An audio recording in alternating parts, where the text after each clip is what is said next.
जय हिंद दोस्तों। आज हम लोग देखने वाले हैं यहाँ पे विधेयकों का वर्गीकरण, क्लासिफिकेशन ऑफ बिल। इससे पहले हम लोग ने विधेयकों के बारे में जाना है कि कौन से विधेयक कहाँ पारित करता है, कौन सदस्य पारित करते हैं। वो वीडियो आप लोग देख लीजिएगा, डिस्क्रिप्शन में डली हुई है। तो हम बात करते हैं विधेयकों का वर्गीकरण। इसमें विधेयक जो होते हैं, साधारण विधेयक होता है, धन विधेयक होते हैं, वित्त विधेयक होते हैं और संविधान संशोधन विधेयक होता है। ठीक है। तो जो साधारण विधेयक की है, इसमें कोई अनुच्छेद, स्पेशल अनुच्छेद इसमें नहीं दिया गया है। जबकि धन विधेयक को अनुच्छेद 110 में परिभाषित किया गया है। और वित्त विधेयक जो होते हैं वो आर्टिकल 117 में है, और संविधान संशोधन जो है वो 368 के तहत है। ठीक है। तो चलिए देखते हैं अब एक एक करके इन सभी के बारे में। तो साधारण विधेयक जो होता है वो संसद के किसी भी सदन में पारित किया मतलब लाया जा सकता है, लोकसभा या राज्यसभा में किसी में भी। ठीक है। अब यहाँ पे बात आती है राष्ट्रपति की पूर्व अनुमति की, तो यहाँ पे जरूरत नहीं होती है, राष्ट्रपति की पूर्व अनुमति की जरूरत नहीं होती है। बहुमत की बात करें तो साधारण बहुमत से ये विधेयक क्या हो जाते हैं, पारित हो जाते हैं। ठीक है। संयुक्त बैठक की यदि बात करें तो इसमें संयुक्त बैठक हो सकती है, इस चीज को भी आपको याद रखना है कि साधारण विधेयक में संयुक्त बैठक हो सकती है। राष्ट्रपति की पूर्व अनुमति की जरूरत नहीं होती है। किसी भी संसद में किसी भी सदन में प्रस्ताव शुरू किया जा सकता है और साधारण बहुमत से इसे पारित किया जा सकता है। अब आते हैं राष्ट्रपति की शक्ति। इसमें वो स्वीकार भी कर सकता है, अस्वीकार भी कर सकता है और पुनर्विचार, तीनों विकल्प यहाँ पे मौजूद होता है। ठीक है, साधारण विधेयक में। अब चलते हैं हम धन विधेयक के संबंध में। तो धन विधेयक जो होता है वो अनुच्छेद 110 में है। किसमें है? 110 में है। इसे केवल लोकसभा में पेश किया जा सकता है और ये राज्यसभा में पेश जो है नहीं किया जा सकता। ठीक है। पूर्व अनुमति की बात है कि राष्ट्रपति की पूर्व अनुमति की आवश्यकता होती है कि नहीं, तो इसमें पूर्व राष्ट्रपति की पूर्व अनुमति की आवश्यकता होती है। और जो राज्यसभा होती है, राज्यसभा के पास केवल 14 दिन का टाइम होता है, वो अपने उसमें विचार कर सकती है। उसके बाद उसे पारित मान लिया जाता है यदि वह कुछ उसमें कार्य नहीं करती है तो। ठीक है ना। तो राज्यसभा की भूमिका इसमें ये है कि 14 दिन के अंदर अपना उसमें उसे तो पारित कर दे, और ये तो नहीं भी करती है तब भी ये पारित मान लिया जाता है। ठीक है ना। तो 14 दिन के लिए ये कर सकती है, बस इतना ही इसका पावर है राज्यसभा का धन विधेयक के संबंध में।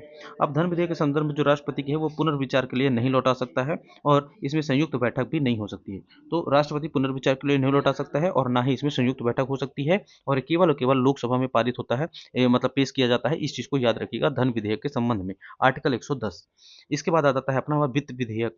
वित्त विधेयक, तो वित्त विधेयक दो प्रकार के होते हैं। यह है किस आर्टिकल में? तो 117 आर्टिकल में है। तो 17 आर्टिकल ए, 117 आर्टिकल ए में वित्त विधेयक 1 है, जिसमें राष्ट्रपति की पूर्व अनुमति की आवश्यकता होती है, पूर्व अनुमति की आवश्यकता होती है, और ये केवल और केवल लोकसभा में पेश किया जाता है। ये लगभग धन विधेयक के बराबर, धन विधेयक की तरह होता है लगभग। ठीक है। पूरी तरह से नहीं, लेकिन लगभग। और फिर जो टाइप 2 होता है, वो टाइप 2 जो होता है, इसमें राष्ट्रपति की पूर्व अनुमति की जरूरत भी नहीं होती है। ठीक है। और ना ये किसी भी सदन में पेश किया जा सकता है। ठीक है। तो ये नॉर्मल हो गया, ये साधारण विधेयक के टाइप का है, ये वाला सेकंड वाला। ठीक है ना, वित्त विधेयक सेकंड वाला। लेकिन जो वित्त विधेयक फर्स्ट वाला है वो धन विधेयक की तरह होता है। ठीक है। इसमें राष्ट्रपति की पूर्व अनुमति की जरूरत पड़ती है और लोकसभा में पेश किया जाता है। ठीक है ना। ठीक है। अब जो यहाँ जो जॉइंट सिटिंग है दोनों में, लेकिन एक चीज विशेषता याद रखिएगा कि जॉइंट सिटिंग के मामले में जो संयुक्त बैठक है, तो ये दोनों में संयुक्त बैठक हो सकती है, जबकि धन विधेयक में संयुक्त बैठक क्या है, नहीं हो सकती है। ठीक है ना। तो जो टाइप 1 जो है वो धन विधेयक से किस प्रकार से अलग है कि यहाँ पे संयुक्त बैठक हो सकती है और धन विधेयक में संयुक्त बैठक नहीं हो सकती है। ठीक है ना। एक चीज और याद रखिएगा आप कि सभी जो वित्त विधेयक होते हैं, ठीक है ना, वो धन विधेयक नहीं होते हैं, लेकिन सभी धन विधेयक जो होते हैं वो वित्त विधेयक होते हैं। इस चीज को याद रखिएगा। अब बात करते हैं संविधान संशोधन विधेयक की। तो ये आर्टिकल 368 में है। ठीक है। जिसकी शुरुआत किसी भी सदन में की जा सकती है, और 2/3 बहुमत, मतलब 2/3 बहुमत के साथ विशेष बहुमत इसमें चाहिए होता है। ठीक है। इसके बाद 50% राज्यों की रजामंदी भी इसमें जरूरत होती है। ये विशेष प्रकार का विशेष बहुमत होता है, इस चीज को याद रखिएगा, जिसमें 2/3 बहुमत के साथ साथ राज्यों का भी बहुमत लिया जा सकता है। ये विशेष बहुमत इसमें जरूरत होती है। संयुक्त बैठक इसमें नहीं हो सकती है, और राष्ट्रपति की जो सहमति है वो अनिवार्य होती है। राष्ट्रपति की सहमति अनिवार्य होती है, और यहाँ पे इसको वीटो शक्ति नहीं के बराबर होती है। ठीक है। राष्ट्रपति सहमति के लिए बाध्य होता है, इस चीज को याद रखिएगा। आर्टिकल 364 जो है, किसी भी 368 जो है वो किसी भी सदन में पेश किया जा सकता है। और विशेष बहुमत, कौन सा विशेष बहुमत? जो है जिसमें 2/3 बहुमत के प्लस राज्यों की सहमति आवश्यकता होती है। संयुक्त बैठक इसमें नहीं हो सकती है, और संयुक्त बैठक इसमें नहीं हो सकती तो धन विधेयक में नहीं हो सकती। धन विधेयक और संविधान संशोधन विधेयक में संयुक्त बैठक नहीं हो सकती है, और इसमें राष्ट्रपति की सहमति आवश्यक होती है। ठीक है। अब शॉर्ट में हम लोग देख लेते हैं कि संयुक्त बैठक किसमें किसमें हो सकती है और किसमें नहीं हो सकती है। तो याद रखिएगा कि धन विधेयक जो साधारण विधेयक होता है, और वित्त विधेयक 1 और 2 दोनों में इस चीज को याद रखिएगा, क्योंकि 1 इसी चीज पे अलग है धन विधेयक से, क्योंकि यहाँ पे संयुक्त बैठक हो सकती है। ठीक है ना। साधारण विधेयक और विधेयक वन, जो वित्त विधेयक वन, वित्त विधेयक टू, दोनों में क्या हो सकती है, संयुक्त बैठक हो सकती है। लेकिन धन विधेयक और संविधान संशोधन विधेयक में संयुक्त बैठक नहीं हो सकती। इस चीज को याद रखिएगा, संविधान संशोधन और धन विधेयक में क्या हो सकती है, संयुक्त बैठक नहीं हो सकती है। अब बात करते हैं राज्यसभा की स्थिति के बारे में कि शक्ति कहाँ कमजोर है, कहाँ पे शक्तिशाली है। ठीक है, तो जहाँ बराबर की शक्ति कहाँ है, इक्वल पावर कहाँ पे किस किस में है, तो संविधान जो पहला हो गया साधारण विधेयक में और संविधान संशोधक विधेयक में। ठीक है, संविधान संशोधक विधेयक में इसमें क्या हो जाती है, बराबर शक्ति होती है। ठीक है, इसके बात करते हैं, है ना। इसके बाद बात करते हैं कमजोर स्थिति कहाँ पे है, तो धन विधेयक की स्थिति में है। इसमें मात्र 14 दिन का टाइम दिया गया है कि आप इसमें देरी कर सकते हैं, इसके अलावा इसमें कुछ नहीं है। फिर जो वित्त विधेयक वन है, इसे अस्वीकार नहीं कर सकती है। ठीक है, यहाँ कमजोर स्थिति है कि इसे अस्वीकार ही नहीं कर सकती। ठीक है ना। तो इन दो आर्टिकल को याद रखिएगा कि राज्यसभा की स्थिति यहाँ कमजोर है और यहाँ पे जो क्या है, यहाँ पे बराबर है। ठीक है, अब हम चलते हैं कुछ क्विक रिवीजन कर लेते हैं अभी यहाँ पे। ठीक है, तो ये तो थोड़ा एक्स्ट्रा आ गया है ना।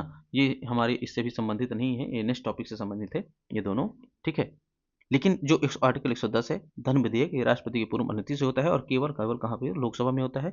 आर्टिकल 168 के तहत जो संविधान संशोधन होता है उसमें संयुक्त बैठक नहीं हो सकती है और राष्ट्रपति की अनिवार्य आवश्यकता होती है, सहमति की आवश्यकता होती है। तो दो में आवश्यकता होती है, कौन कौन है, धन विधेयक है, दूसरा कौन है आपका, दूसरा आपका है संविधान संशोधन भी है। ये दोनों में क्या हो सकता है, राष्ट्रपति की अनुमति अनिवार्य होती है। प्लस क्या होता है, इसमें संयुक्त बैठक का प्रावधान नहीं किया जाता है। इस चीज़ को भी आपको याद रखना है। ठीक है, अब आते हैं तो कुछ अभ्यास प्रश्नों के बारे में। इसमें बोला गया है कि जो धन विधेयक होता है वो किस अनुच्छेद में है, धन विधेयक का अनुच्छेद बताना है आपको। फिर है कि किस विधेयक पर संयुक्त बैठक नहीं हो सकती है, इस चीज़ को आपको कमेंट में आपको हमें बताना है। ठीक है, तीसरा है आपका कि राष्ट्रपति धन विधेयक को पुनर्विचार के लिए लौटा सकते हैं या नहीं, ये हमें बताना है। ठीक है, तो इनके यदि हम आंसर की बात करें तो पहला है कि धन विधेयक जो है किस में है, तो 110 आर्टिकल में है। दूसरा क्वेश्चन कहता है कि किस आर्टिकल में संयुक्त बैठक ज्वाइंट सिटिंग नहीं हो सकती है, तो ऐसे दो ही हैं विधेयक, एक तो हो गया धन विधेयक और दूसरा है संविधान संशोधन विधेयक। ठीक है, संविधान संशोधन विधेयक, इन दोनों में क्या हो सकता है, आपकी संयुक्त बैठक नहीं हो सकती है और राष्ट्रपति की पूर्व अनुमति से ये क्या होते हैं, पेश किए जाते हैं। फिर बात करता है कि धन विधेयक में पुनर्विचार के लिए राष्ट्रपति लौटा सकता है, तो बिल्कुल नहीं लौटा सकता है। इस चीज़ को याद रखना, क्योंकि इसमें बाध्यकारी होता है उसकी अनुमति देने के लिए। ठीक है, तो यहीं पे हमारी वीडियो समाप्त होती है। तो आप लोग कमेंट करके ज़रूर बताइएगा कि आपको ये वीडियो कैसी लगी। तब तक अभी हम जो इस सीरीज में चला रहे हैं, छोटे छोटे वीडियो के माध्यम से पॉलिटी के जो बेसिक कॉन्सेप्ट है उसको क्लियर करने की कोशिश करेंगे। ठीक है, तो वीडियो को अभी लास्ट तक देखने के लिए आप सभी को बहुत बहुत धन्यवाद। यदि आपने अभी तक हमारे चैनल को सब्सक्राइब नहीं किया है तो चैनल को सब्सक्राइब कर लें और कमेंट करके अपना सुझाव हमें ज़रूर दें। अब आपका फीडबैक हमारे लिए बहुत इंपॉर्टेंट है। ठीक है, तो मिलते हैं फिर हम नेक्स्ट वीडियो पर।